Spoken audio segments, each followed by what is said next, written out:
Assalamualaikum warahmatullahi wabarakatuh. Alhamdulillah, solawat dan salam semoga selalu terlimpahkan kepada paduka alam yakni Habibana wa Nabiyana Muhammad Sallallahu Alaihi Wasallam. Sahabat santri sejati dimanapun berada, sebelum menyimak video ini alangkah baiknya dibagikan terlebih dahulu, di-subscribe, disukai, dan tinggalkan komentar di kolom komentar. Salah satu negara yang sangat dimuliakan oleh umat Islam adalah Palestina. Negara ini memiliki catatan sejarah dan simbol-simbol Islam yang sangat banyak, dan juga menjadi sejarah perjuangan dan dakwah para nabi dan rasul zaman dahulu, untuk mengajak beriman dan mengesahkan Allah Subhanahu wa Ta'ala. Salah satu bukti dari semua itu adalah keberadaan Masjidil Aqsa. Masjid ini merupakan salah satu masjid tertua dalam sejarah umat Islam. Sebagaimana dijelaskan oleh Imam Ibnu Hajar dalam kitab Fathul Bari Bisyarhi Sahihil Bukhari, masjid ini dibangun pertama kali oleh Nabi Adam alaihissalam, kemudian disempurnakan oleh Nabi Daud alaihissalam, dan disempurnakan lagi oleh Nabi Sulaiman alaihissalam. Oleh karena itu, tidak heran jika masjid ini sangat dimuliakan dalam Islam. Selain menjadi salah satu masjid tertua, Masjidil Aqsa memiliki catatan sejarah yang sangat banyak perihal dimulainya perjalanan kenabian para utusan Allah Ta'ala sebelum Nabi Muhammad SAW. Bahkan dalam sejarah umat Islam pun, ia juga pernah dijadikan kiblat sebelum kemudian berubah kembali menghadap Ka'bah hingga saat ini. Ia juga menjadi saksi sejarah luar biasa ketika Allah Subhanahu wa Ta'ala memperjalankan Rasulullah SAW dari Masjidil Haram Makkah menuju Masjidil Aqsa di Palestina, yang dikenal dengan peristiwa Isra, kemudian dinaikkannya Rasulullah dari Masjidil Aqsa untuk melintasi lapisan-lapisan langit tertinggi sampai batas yang tidak dapat dijangkau pengetahuan malaikat, manusia, maupun jin, yang dikenal dengan Miraj. Kisah ini sebagaimana telah diabadikan dalam Al-Quran, Allah Subhanahu wa Ta'ala berfirman, artinya, Maha Suci Allah yang telah memperjalankan hambanya, Muhammad pada malam hari dari Masjidil Haram ke Masjidil Aqsa yang telah kami berkahi sekelilingnya agar kami perlihatkan kepadanya sebagian tanda-tanda kebesaran kami. Sesungguhnya dia Maha mendengar, Maha melihat. Al-Quran Surat Al-Isra. Berdasarkan keagungan dan kemuliaan yang ada pada Masjidil Aqsa, maka setiap ibadah-ibadah yang dilakukan oleh umat Islam di masjid tersebut memiliki nilai pahala dan keutamaan yang lebih besar daripada ibadah-ibadah yang dilakukan di selain masjid tersebut. Karena itu, Rasulullah SAW tidak melarang bagi siapa saja untuk bepergian menuju masjid tersebut. Sebagaimana disebutkan dalam riwayat Bukhari, Nabi Muhammad SAW bersabda, artinya, janganlah kamu mengencangkan pelana melakukan perjalanan jauh kecuali untuk mengunjungi 3 masjid, yaitu, 1. Masjidil Haram, 2. Masjidku, Masjid Nabawi, dan 3. Masjidil Aqsa. Para nabi yang dimakamkan di Palestina. Selain menjadi saksi sejarah terjadinya peristiwa Isra dan Miraj, sekaligus keberadaan Masjidil Aqsa yang suci, Palestina juga menjadi tempat dimakamkannya para nabi dan rasul. Pendapat ini sebagaimana dijelaskan oleh Imam Abul Fida Ismail bin Umar ad-Dimishqi, atau yang dikenal dengan Imam Ibnu Katsir, beliau wafat 774 Hijriah. Menurut Ibnu Katsir, para nabi yang dimakamkan di Palestina diantaranya adalah Nabi Ibrahim alaihissalam, Nabi Ishak alaihissalam, dan Nabi Yakub alaihissalam. Makam ketiga utusan Allah Ta'ala ini terletak di kota Hebron atau Al-Holil, sebuah kota tua Palestina yang terletak di wilayah bagian barat. Dalam kitabnya ia mengatakan, adapun makamnya, Nabi Ibrahim alaihissalam, dan makam putranya Nabi Ishak alaihissalam, dan makam cicitnya Nabi Yakub alaihissalam itu di kota Hebron, yang dikenal dengan Al-Holil saat ini. Dan ini sudah tersebar dengan valid mulai dari umat terdahulu hingga umat berikutnya. Imam Ibnu Katsir, Al-Bidayah wan Nihayah. Selain nama-nama Nabi di atas, Palestina juga menjadi salah satu tempat dimakamkannya para sahabat Nabi, di antaranya adalah sahabat Ubadah bin Samit, Abu Ubaidah bin Al-Jarrah, dan sahabat-sahabat lainnya. Itulah penjelasan perihal nama-nama para nabi yang dimakamkan di Masjidil Aqsa. Masjidil Aqsa sekarang adalah masjid dengan luas wilayah 144.000 meter dan mencakup beberapa bangunan di dalamnya, di antaranya adalah kubah batu, masjid kiblat, musola Al-Marwan, tembok burok dan musola Babur Rohmah. Masjid ini terletak di atas Bukit Moria, daerah kuno kota Yerusalem. Julukan Al-Aqsa sendiri bermakna tempat terjauh karena jaraknya yang jauh dari dataran Hijaz atau karena dijauhkannya Masjid Al-Aqsa dari kejelekan dan kerusakan. Menurut sebagian riwayat, Masjidil Aqsa dibangun oleh Nabi Sulaiman alaihissalam. Adapun jarak waktu pembangunan Masjidil Aqsa dan Masjidil Haram Makkah adalah 40 tahun. Diceritakan dari Abu Said Al-Khudri bahwa Rasulullah Shallallahu Alaihi Wasallam bersabda, "Saat di malam hari aku dijalankan menuju Masjidil Aqsa tepat berada di arah barat dari As-Sakroh, batu besar yang berada di kubah batu." Ibnul Jauzi, Tarikh Baitul Maqdis. Tempat ini pernah mengalami beberapa kali kerusakan karena adanya perang salib. Kemudian, tempat ini direnovasi kembali oleh Muhammad Baik, wali kota Yerusalem di masa kepemimpinan Sultan Muhammad Al-Qanuni dari dinasti Utsmaniyah tahun 945 Hijriah. Adapun dijadikannya Masjidil Aqsa sebagai salah satu tujuan Isra Miraj adalah untuk menunjukkan kebenaran kepada orang yang menentangnya. Karena seandainya Rasulullah Shallallahu Alaihi Wasallam diangkat dari Mekah langsung menuju langit, maka tidak ada penjelasan yang meyakinkan bagi orang yang menentangnya. Kemudian, setelah Rasulullah Shallallahu Alaihi Wasallam menceritakan bahwa beliau dijalankan menuju Masjidil Aqsa, maka orang-orang musyrikin Quraisy bertanya terkait beberapa hal tentang Baitul Maqdis dan mereka tahu bahwa Rasulullah Shallallahu Alaihi Wasallam tidak pernah melihatnya sebelumnya. Setelah mereka mendengar langsung dari Rasulullah Shallallahu Alaihi Wasallam terkait ciri-ciri Masjid Al-Aqsa yang dilihatnya, maka muncul keyakinan bahwa kejadian yang dialami oleh Rasulullah Shallallahu Alaihi Wasallam adalah peristiwa yang benar terjadi. Adapun tempat-tempat bersejarah selama Isra dan Miraj yang masih diabadikan hingga sekarang adalah 1. Tembok Buraq. Tembok ini adalah tempat Rasulullah mengikat burak sebelum masuk ke dalam Masjidil Aqsa. Letaknya berada di arah barat dari Masjidil Aqsa, panjangnya 50 meter dan tingginya 20 meter. Adapun menurut keyakinan kaum Yahudi, tembok ini dikenal dengan tembok ratapan karena tembok ini adalah bagian yang tersisa dari bekas reruntuhan kuil Nabi Sulaiman alaihissalam. 2. Kubah Batu. Kubah ini berada di dalam kawasan Masjidil Aqsa. Tempat ini adalah tempat bersejarah karena di dalamnya terdapat sebuah batu besar yang diyakini sebagai batu pijakan Rasulullah untuk naik ke langit dalam peristiwa Miraj, sebagaimana yang diceritakan oleh Ibnu Atsir. Kemudian Jibril membawaku ke batu besar maka ia naik bersamaku di atasnya, batu tersebut kemudian terjadilah Miraj menuju langit. Ibnu Atsir, Al-Kamil Fit Tarikh. Batu yang ada di kubah ini berukuran 18 meter dan tinggi 2 meter. Kubah ini tepat berada di tengah-tengah Masjidil Aqsa. Batu ini adalah kiblat bagi kaum Yahudi serta kiblat bagi umat Islam sebelum berpindah menghadap ke Ka'bah di Mekah. 3. Mihrab Nabi Muhammad Shallallahu Alaihi Wasallam. Tempat ini berada di arah barat dari kubah batu. Tempat ini dibangun di masa dinasti Umayyah.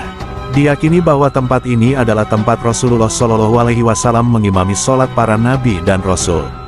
Hal ini berdasarkan beberapa riwayat diantaranya adalah diceritakan dari Abu Dzar, beliau mengatakan, "Wahai Rasulullah, masjid manakah yang pertama kali dibangun di bumi?"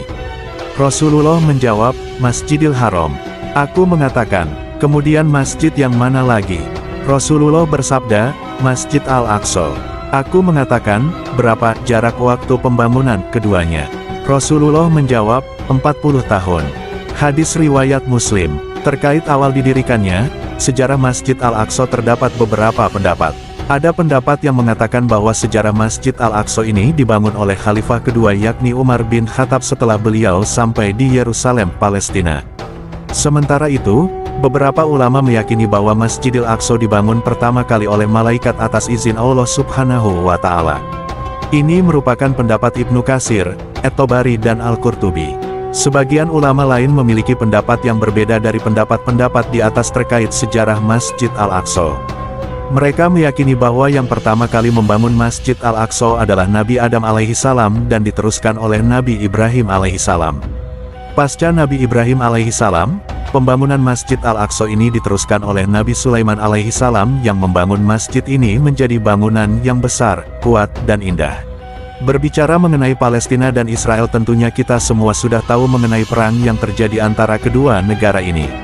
Pasukan Hamas Palestina berjuang hidup dan matinya untuk mempertahankan tanah miliknya. Perlu dipahami bahwa semua hal yang terjadi saat ini memang tidak lepas dari peraturan Allah dan juga ketetapannya dalam Al-Quran, sehingga benar saja dijelaskan bahwa nantinya Bani Israel memang akan membuat kerusakan kedua kalinya di bumi ini, dan pada saat ini sudah terjadi kejahatan kekejaman dari orang Yahudi Israel.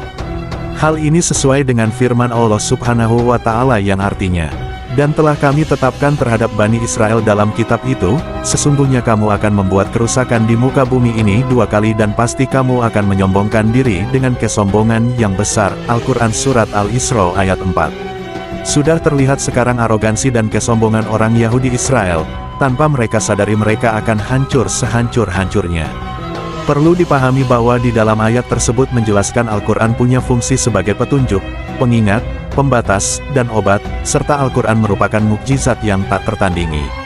Ayat ini memberikan bekal untuk kita agar kembali menyelesaikan semua masalah dengan Al-Quran sebagai rujukannya. Selain itu, Al-Quran hendaknya juga menjadi kekuatan yang tidak tertandingi. Ketika umat Islam dengan kompak dan yakin menjadikan Al-Quran sebagai penyelesaian kezaliman yang terjadi pada Palestina, tentu semuanya akan menjadi lebih baik dan tidak bakalan banyak propaganda yang terjadi.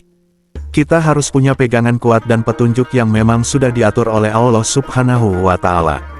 Al-Quran harus dekat dengan kehidupan sehari-hari dalam pengamalan dan juga semua makna serta tafsir di dalamnya.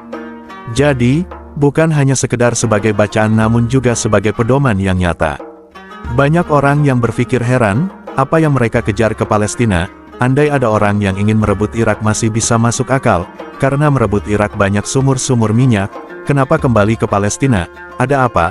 Tanah yang tandus, tanah yang kering, mereka ingin membuat sebuah negara dengan keyakinan akan turun Mesias sang juru selamat yang dijanjikan oleh Tuhan dengan syarat orang-orang Yahudi mesti kembali ke negeri yang dijanjikan Tuhan. Mesias sedang menunggu, Mesias melihat ke bawah. Kalau dia tengok di bawah masih banyak gurun pasir, dia tidak mau turun, dia ingin melihat hijau. Kalau sudah dibentang karpet hijau baru dia turun ke bawah. Maka yang dimaksud dengan hijau itu adalah ditanami tanaman-tanaman hijau, penghijauan yang luar biasa. Dan ketika Israel masuk ke Palestina mereka ambil tanah itu, mereka hancurkan rumah orang Islam, mereka buat tembok panjang. Penjara terbesar dan terpanjang di dunia adalah Palestina. Mereka kurung orang Palestina, mereka buat tembok beton yang tinggi panjangnya 700 km lebih. Bayangkan umat Islam terisolir dan mereka tanami hijau-hijau. Makanya Allah Subhanahu wa Ta'ala berkuasa, Allah Subhanahu wa Ta'ala mau tunjukkan kuasa. Lalu Allah Subhanahu wa Ta'ala buat tanaman hijau itu menyala alias kebakar 5 tahun yang lalu. Allah mau menunjukkan kekuasaannya, kalian tidak mau menolong Palestina, aku yang akan menolongnya. Tanaman yang hijau yang mereka tanam itu tiba-tiba terbakar, tidak ada yang bisa memadamkannya, sampai-sampai wartawan pada saat itu mengatakan, tidak ada yang bisa memadamkan kebakaran ini kecuali Tuhan, karena Dia yang membakarnya. Mengerti keadaan kita zaman sekarang. Jangan sampai dikatakan Palestina bukan urusan kita. Palestina adalah masalah umat Islam. Sebagaimana firman Allah Subhanahu wa Ta'ala artinya, Maha Suci Allah yang sudah memperjalankan hambanya Muhammad dari Masjidil Haram hingga ke Masjidil Aqsa Palestina, yang tertulis dalam kitab suci kita Al-Quran bahwa kita punya ikatan emosional, kenapa kita tidak yakin itu? Yahudi ajarannya dibuat-buat, ajarannya mitos, tapi mereka punya keyakinan yang luar biasa, mereka rebut negeri itu, mereka kuasai, mereka hancurkan negeri musuh atas dasar apa? Keyakinan bahwa Mesias akan datang. Selanjutnya apa yang mereka lakukan untuk Palestina? Mereka meyakini ada Temple of King Solomon, kuil King Solomon, Raja Sulaiman. Kata Yahudi King Solomon itu punya kuil dan kerajaan itu letaknya pas di bawah Masjidil Aqsa. Apa maknanya? Mereka mengeruk setiap hari dengan bulldozer, traktor, ekskavator, terus mengeruk sekeliling Masjidil Aqsa. Mereka ingin meruntuhkan Masjidil Aqsa. Artinya apa? Mereka ingin menghancurkan Masjidil Aqsa hingga berkeping-keping, sampai akhirnya nanti kemarahan umat Islam, hingga nanti ada hamba-hamba Allah Subhanahu wa Ta'ala yang menghancurkan Yahudi tersebut. Akan tetap ada sekelompok umatku yang memperjuangkan agamaku, firman Allah Subhanahu wa Ta'ala. Dan selanjutnya akan turun Mesias. Kapan itu terjadi? Ketika perang besar. Sebetulnya dalam agama Islam sudah dituliskan, yang dimaksud dengan Mesias itu siapa? Kata Imam Al-Hafiz Ibnu Hajar Al-Asqalani dalam kitab Fathul Bari, yang dimaksud dengan yang dinanti-nanti mereka itu adalah Dajjal. Dajjal itulah sesungguhnya yang sedang mereka nantikan. Ada 70.000 Yahudi yang akan menjadi pasukan Dajjal ketika dia turun nanti. Makanya kita sangat dianjurkan untuk selalu membaca doa Allahumma inni auzubika min azabil qabri wa min azabinari wa min fitnati masihi Dajjal. Dajjal itulah yang sedang mereka tunggu, Dajjal itulah yang sedang mereka nanti-nantikan. Kita menantikan kedatangan, dia pun menantikan akan kedatangannya. Bedanya apa? Mereka meyakini dengan semangat mereka luar biasa, mereka bangkit. Umat Islam percaya padahal tiap hari dia katakan sebelum salam Allahumma inni auzubika min azabil qabri wa min azabinari wa min fitnati masihi dajjal. Tiap hari dikatakan, tiap hari diucapkan, tapi dalam hati betul tidak Dajjal ini datang. Mereka Yahudi yakin Dajjal akan datang, tapi mereka Yahudi katakan itulah pemimpin kami, itulah Tuhan kami, dia akan menjadi panutan kami. Kita umat Islam berkata, itu musuh kami, tapi kita ragu, musuh atau bukan. Oleh sebab itu kita minta ampunan kepada Allah Subhanahu wa Ta'ala atas kurangnya iman kita. Setelah melihat video ini, bangkitkan semangat kita. Kenapa Allah Subhanahu wa Ta'ala belum menolong, belum membinasakan Yahudi sekarang, belum menghancurkan Yahudi sekarang? Ada seseorang bertanya kepada ahli ilmu, "Ya Syekh, kaum Ad binasa, kaum Samud binasa, kaum Madian binasa, kaum Iram binasa, kaum Firaun binasa, kenapa Allah Subhanahu wa Ta'ala tidak membinasakan Yahudi Israel?" Ahli ilmu tersenyum dan menjawab, "Anakku, seandainya Allah Subhanahu wa Ta'ala membinasakan Yahudi Israel saat ini, lalu apa yang tersisa untukmu, seandainya Allah Subhanahu wa Ta'ala membinasakan Yahudi Israel sekarang?" Allah Subhanahu wa Ta'ala sengaja sisakan ini sebagai medan jihad kita menolong agama Allah Subhanahu wa Ta'ala. Mari kita doakan untuk saudara-saudara kita yang sedang berjihad di jalan Allah di Palestina, mudah-mudahan Allah Subhanahu wa Ta'ala memberikan kekuatan, kesabaran, keteguhan hati, keikhlasan hati, karena janji Allah itu pasti untuk Palestina dan doa kita sebagai Muslim sangat diharapkan oleh orang-orang Palestina untuk menjadi senjata mereka.